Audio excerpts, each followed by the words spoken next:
रमीला अभी 10 साल की थी और उसके माता पिता गुजर गए थे। रमीला अपनी दादी के साथ रहती थी। जब भी रमीला दादी को पूछती कि उसके माता पिता कहाँ हैं तो दादी हमेशा रमीला को कहती आसमान में जो तारे दिख रहे हैं उनमें से ही तुम्हारे माता पिता है। रोज रात को रमीला तारे देखती और अपने माता पिता को याद करके उनसे बात करती। दादी की उम्र बहुत हो चुकी थी। दादी को लगा कि उनके बाद रमीला की देखभाल कौन करेगा, तो दादी ने रमीला के चाचा चाची को बुलाया और उनसे कहा, बेटा अब रमीला की जिम्मेदारी तुम्हारे ऊपर है। मैं अब कुछ ही दिनों की मेहमान हूँ। उम्मीद करती हूँ कि तुम रमीला को अच्छे से रखोगे। हाँ माँ, हम रमीला को अच्छे से रखेंगे। और दादी रमीला को उसके चाचा चाची के साथ भेज देती हैं। अब रमीला चाचा चाची के घर चली जाती है। अब चाची उससे बहुत काम कराती हैं और उसको कहती है, अगर तूने अपने चाचा को कुछ भी बोला तो कल से तुझे और भी ज़्यादा काम करना पड़ेगा। अब रमीला बहुत दुखी हो जाती है और अपने माता पिता को बहुत याद करती है। रमीला बहुत रोती है लेकिन चाची को रमीला पर बिल्कुल भी दया नहीं आती। एक दिन रात को रमीला बाहर बैठकर सितारे को देख रही होती है। उस दिन आसमान में एक ही सितारा होता है और जब रमीला उस सितारे को देखती है तो रमीला को लगता है जैसे उस सितारे से रमीला की माँ बात कर रही हैं। और अचानक वह सितारा जमीन पर आ जाता है और उसकी माँ का रूप ले लेता है। माँ आप? हाँ बेटा मैं। आप यहाँ कैसे आई माँ? और पिताजी कहाँ है? आप लोग मुझे छोड़कर कहाँ चले गए?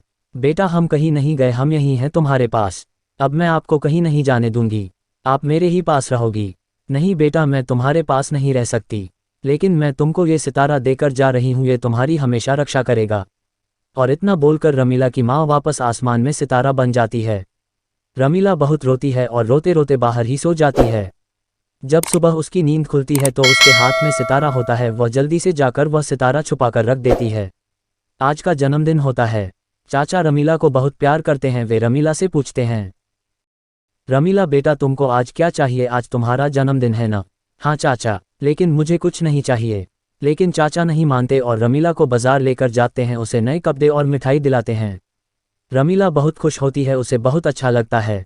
लेकिन रमीला की चाची को ये सब बिल्कुल अच्छा नहीं लगता। जब रमीला घर आती है तो चाची उस पर बहुत चिल्लाती है और उससे बहुत सारा काम करवाती है।